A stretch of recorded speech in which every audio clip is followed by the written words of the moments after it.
예, 벌써 갈라디아에서 이제 마지막 말씀 나누는 시간인데요. 지금까지 이제 갈라디아서를 통해서 바울이 하고자 했던 말을 간략하게 요약하자면 이렇습니다.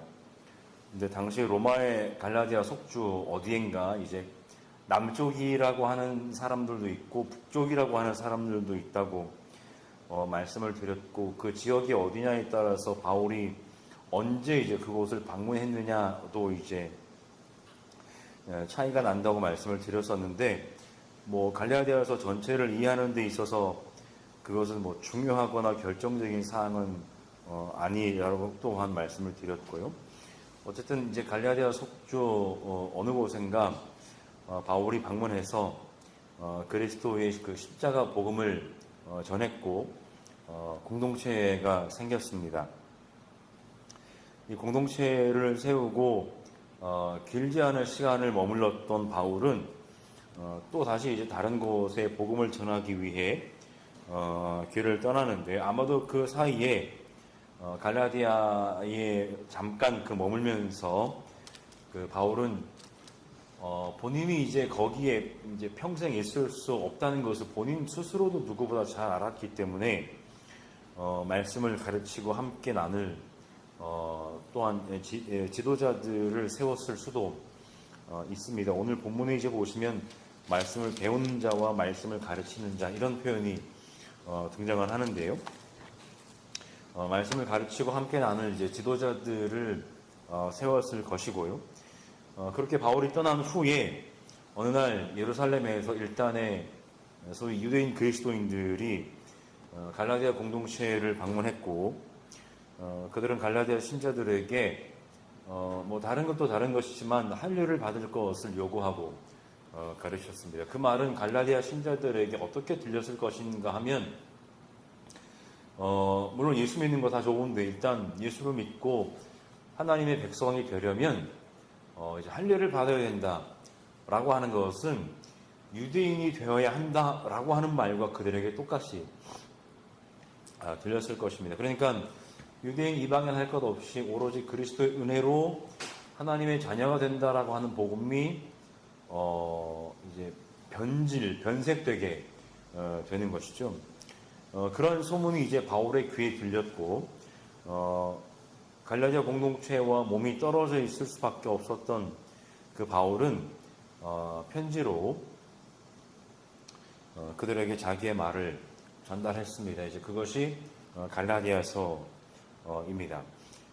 갈라디아서를 통해서 바울이 하고자 했던 그 말의 핵심은 이것입니다. 사람이 의롭게 되는 것은 할례를 받고 유대인이 됨으로써가 아니라, 또한 할례를 비롯한 특정 율법의 조항을 지키는 것으로서도 아니라, 또한 어떤 특정한 절기들과 같은 것을 반복적으로 행함으로써 이루어지는 사건이 아니다 라고 하는 것이죠. 그러한 것들로는 사람은 절대로 의로운 존재가 될 수 없다는 것입니다. 사람이 의롭게 되는 것은 오직 하나님의 은혜가 그리스도의 신실함을 통해서 드러났음을 알고,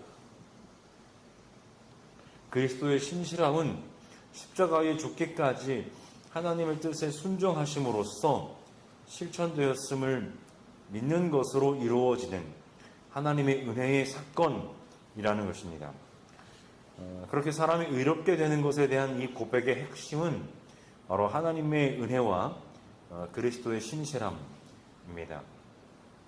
모든 사람을 사랑하시는 그런 하나님의 차별 없는 은혜, 그리고 그 하나님의 은혜를 모든 사람들에게 모든 사람들이 알게끔 하기 위해 하나님의 은혜를 전달하는 일에 십자가에 죽기까지 신실하셨던 그 그리스도의 신실함이 사람이 의롭게 되는 유일한 원천이라는 것이죠. 여기서 사람의 역할이 있다고 한다면 그것을 믿고 또 그것을 믿는 대로 사는 것입니다. 여기에 어떠한 종교적인 열정을 다하거나 종교적인 규정, 물론 좋게 생각하면 그러한 것들도 하나의 좋은 방편이 될 수도 있지만, 사람의 연약함이라고 하는 것이 그런 종교적인 규정들이나 종교적인 어떤 행함들에 의지하기 시작하면 그것을 통해서 우리들에게 주어지는 하나님의 은혜라고 하는 것은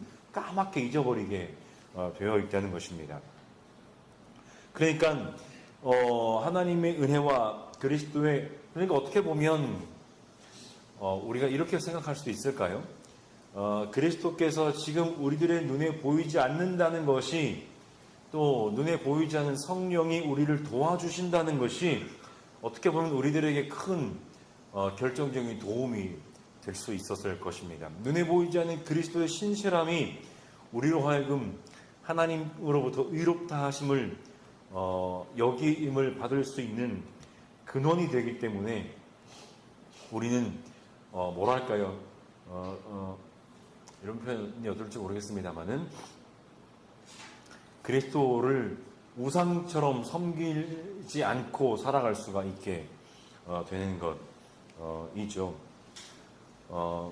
여기에 의롭게 됨을 보장하는 눈에 보이는 요소는 어떤 것도 없습니다. 끊임없이 자기의 믿음을 점검하며 그리스도께서 명령하셨던 사랑의 명령을 실천하는 것이 하나님이 모든 율법을 이루며 하나님으로부터 의롭다 여기심을 받을 수 있는 유일한 통로가 됩니다.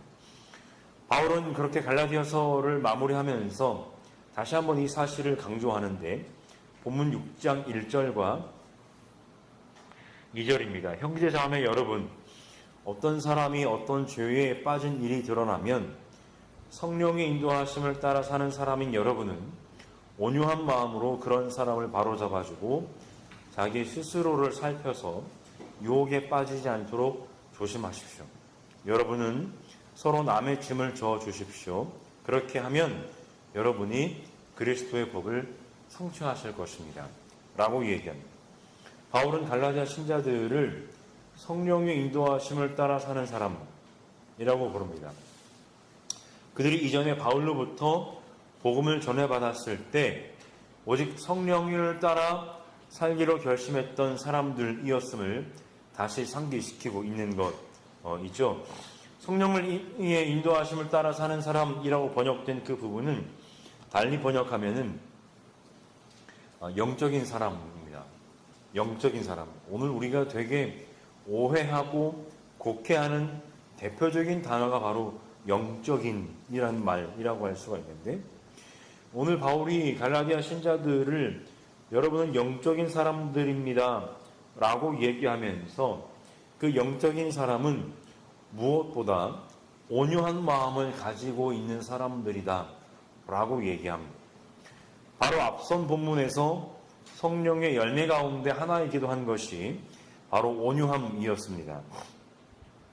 이 온유함은 개인적인 성품이기도 하지만 이것이 발현되는 것은 공동체, 즉 다른 사람을 대하는 태도에서 드러납니다. 바울은 그의 다른 편지 에베소서 4장 2절에서 이렇게 얘기합니다. 겸손함과 온유함으로 깍듯이 대하십시오. 오래 참음으로써 사랑으로 서로 용납하십시오.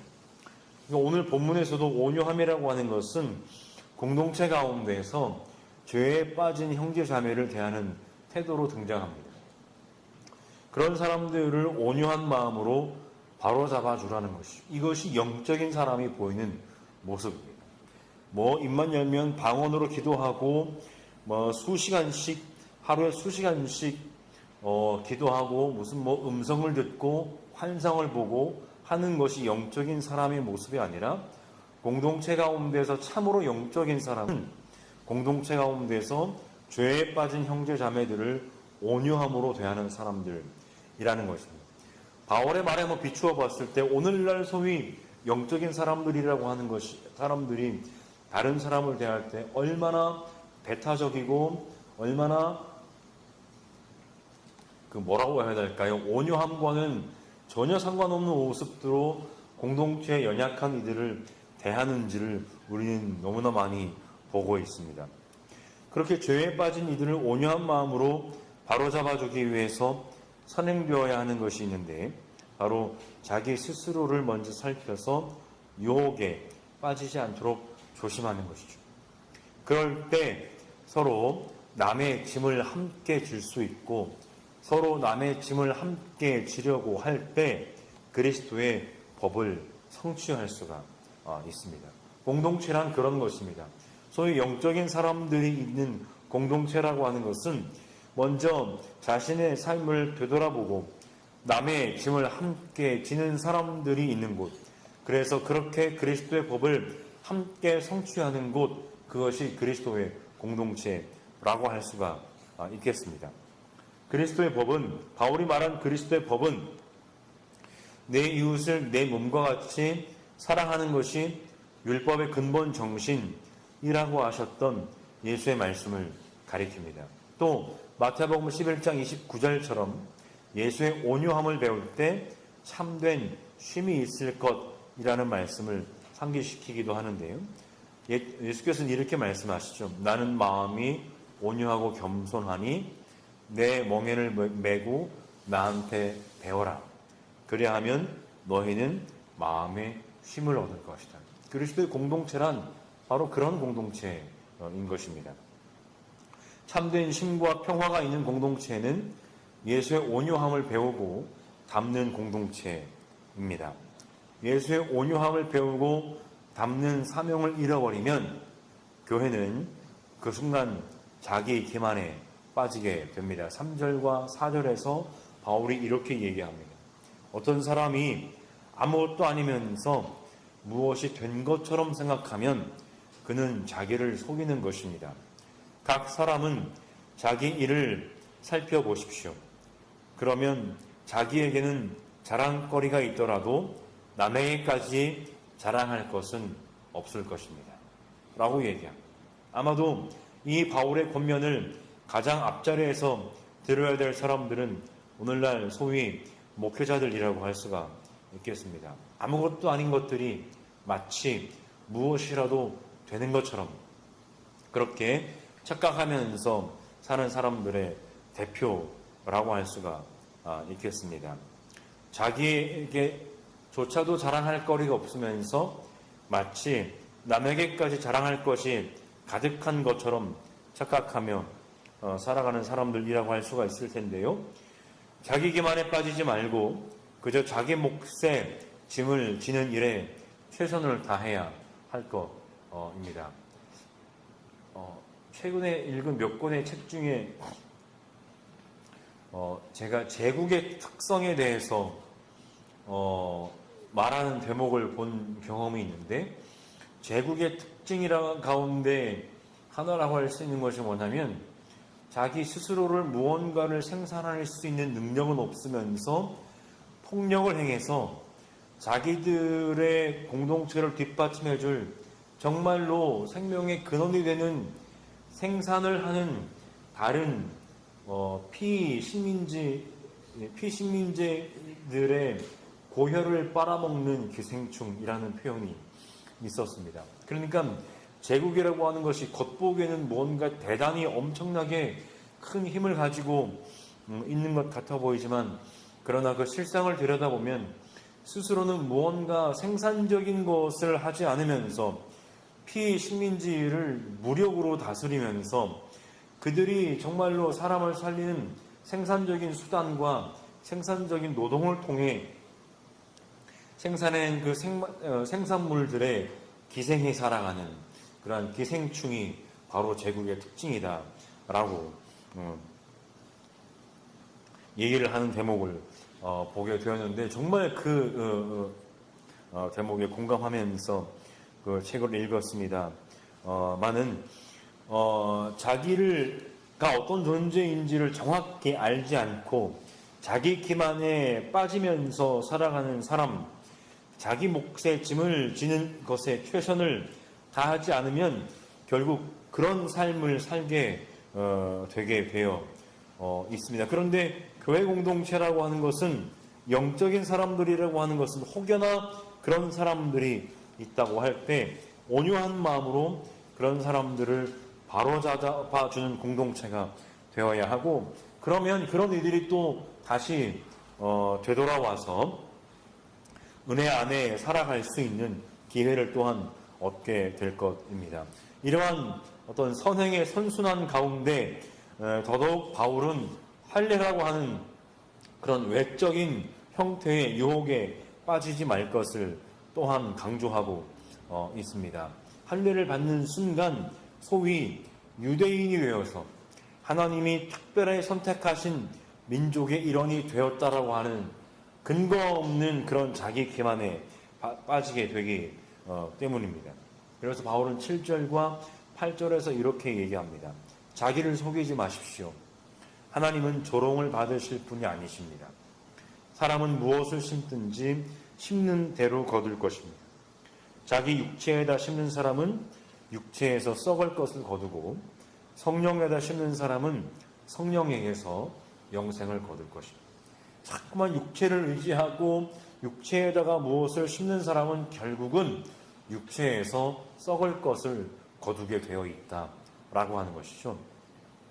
이제 갈라디아서의 마지막 맺은말 부분입니다. 11절에서 바울은 이렇게 얘기합니다. 보십시오. 내가 여러분에게 직접 이렇게 큰 글자로 적습니다. 이게 도대체 무슨 말인지 한번 말씀을 드려보면 이것은 이제 소위 고대 편지 양식에서 바울의 사인이나 서명이라고 할 수 있습니다. 여기서 직접이라고 하는 것은 내 손으로라고 하는 구절인데 바울의 자필 서명 정도로 이해할 수가 있습니다.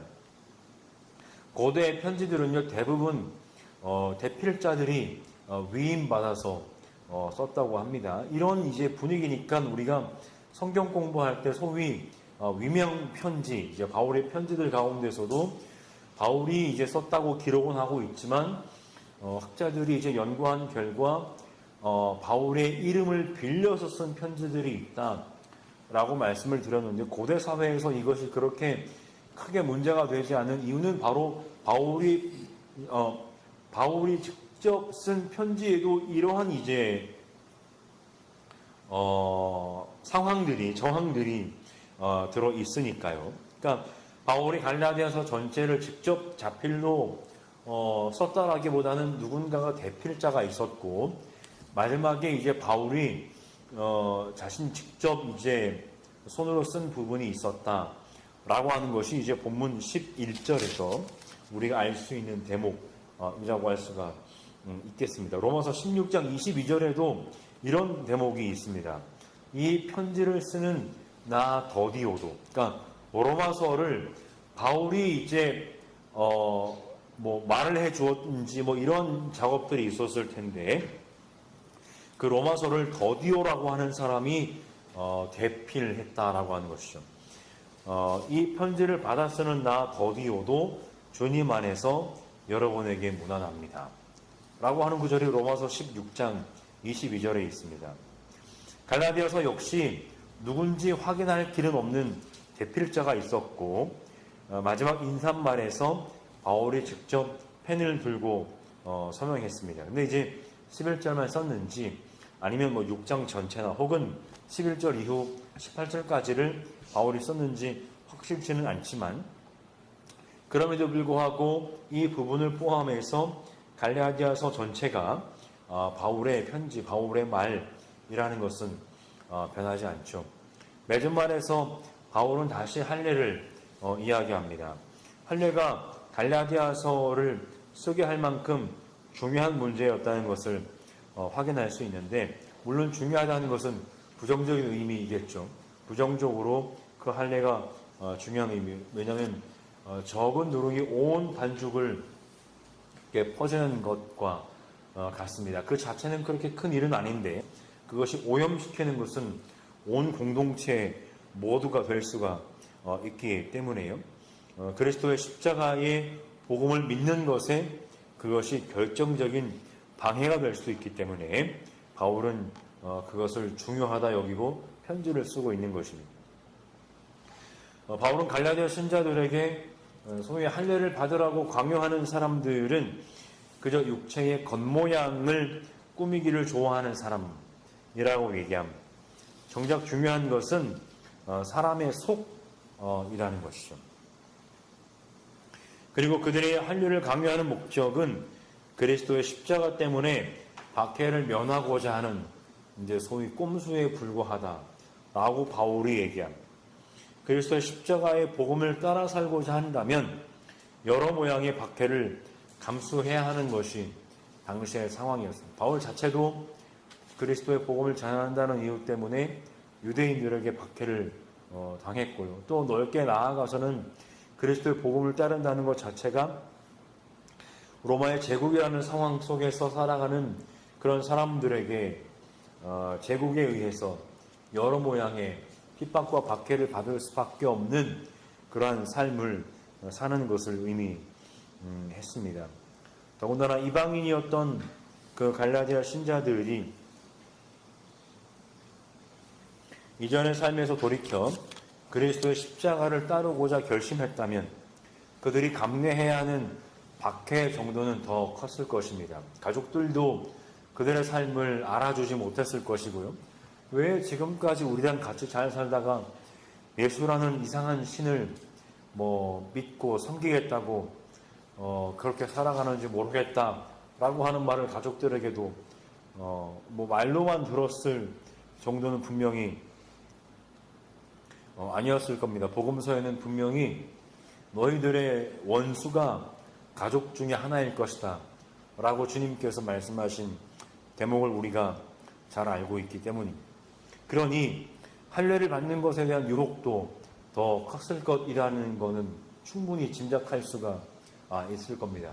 할례를 받으면 조금은 편하게 살 수가 있었을 것입니다. 적어도 유대인들에게서는 그런 박해와 핍박을 받지 않았을 것일 테니까요.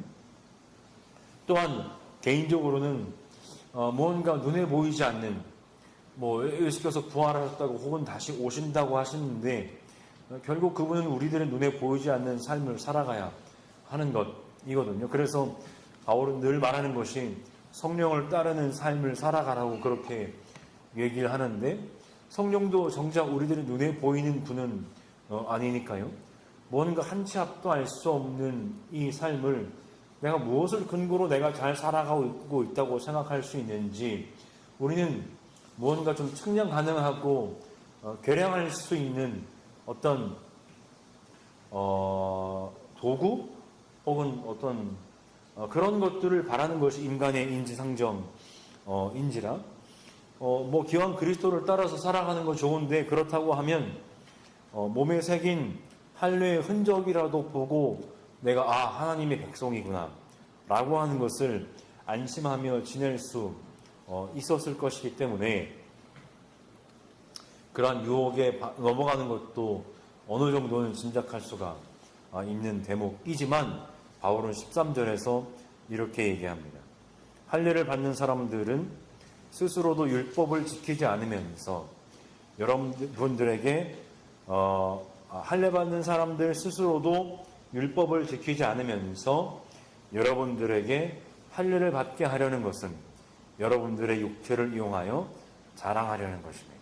결국은 육체를 의지한 자기 기만에 불과한 것이다 라는 것입니다. 끝으로 바울은 다시 예수 그리스도의 십자가를 말합니다. 바울에게는 주 예수 그리스도의 십자가 밖에는 자랑할 것이 아무것도 없습니다. 할례를 전한 이들이 육체를 이용하여 자랑하려는 것과는 반대로 바울에게는 예수의 십자가만이 유일한 자랑입니다. 물론 바울은 빌립보서에서도 자신도 육체에 관해서 자랑할 것이 많다고 이야기합니다. 하지만 바울은 스스로에게 이루었던 것은 무엇이든지 그리스도 때문에 해로운 것으로 여기게 되었다고 얘기하면서 주 예수 그리스도를 아는 지식이 가장 고귀하다고 고백합니다. 빌립보서 3장 10절과 11절입니다. 내가 바라는 것은 그리스도를 알고 그분의 부활의 능력을 깨닫고 그분의 고난에 동참하여 그분의 죽으심을 본받는 것입니다. 그리하여 나는 어떻게 해서든지 죽은 사람들 가운데서 살아나는 부활에 이르고 싶습니다. 라고 바울이 얘기합니다. 죽음을 통해 다시 살아나는 십자가야말로 새로운 창조 그 자체입니다. 여기에는 다시 한번 결정적으로 할례가 자리할 곳이 없습니다. 오늘 본문 14절에서처럼 그리스도로 말미암아 바울 쪽에서 보면 세상이 죽었고 세상 쪽에서 보면 그가 죽었기 때문입니다. 오로지 그리스도의 십자가를 통해서 죽었던 이가 새롭게 창조되는 것입니다. 그래서 바울은 평생을 예수의 상처 자국을 지니고 살기를 기뻐했습니다. 그것이 그리고 다시 그리고 영원히 사는 길이기 때문입니다. 결론을 맺겠습니다. 갈라디아서를 통해 바울은 할례를 비롯해서 율법 그 자체를 부정하려는 것이 아닙니다. 바울은 율법 그 자체에 대해서는 중립적인 가치관을 지니고 있습니다. 그에게 정말 중요한 것은 그리스도의 십자가 죽음과 그를 다시 살리신 하나님의 은혜입니다. 그리스도인은 그리스도 예수와 함께 십자가에 못 박힌 사람입니다. 그리스도 예수와 함께 십자가에 못 박힌 삶을 살 때 그리스도께서 그 안에 거하십니다. 바울은 자기 몸에 예수의 상처 자국을 지닌다고 고백을 하는데요. 이 예수의 상처 자국은 예수를 위하여 살면서 받은 박해로 인해 생긴 상처를 뜻합니다. 물론 이 일에는 바울이 사도로서 당연히 응당 교회 공동체에서 정당하게 받을 수 있는 대접과 도움을 마다하고 스스로 노동을 하며 돈을 벌며 자급자족을 하며 복음을 증거하면서 다니다 보니 받게 되는 그러한 육체의 상처 자국도 포함된다고 학자들은 이야기합니다. 그런 바울의 그 고백이 갈라디아서를 흐르는 바울의 고백이 오늘 우리의 고백도 될 수 있기를, 그래서 우리가 그리스도의 신실함을 의지하고 그리스도의 십자가의 복음을 온전히 따르며 살아갈 수 있는 공동체가 되어가기를 간절히 소망합니다.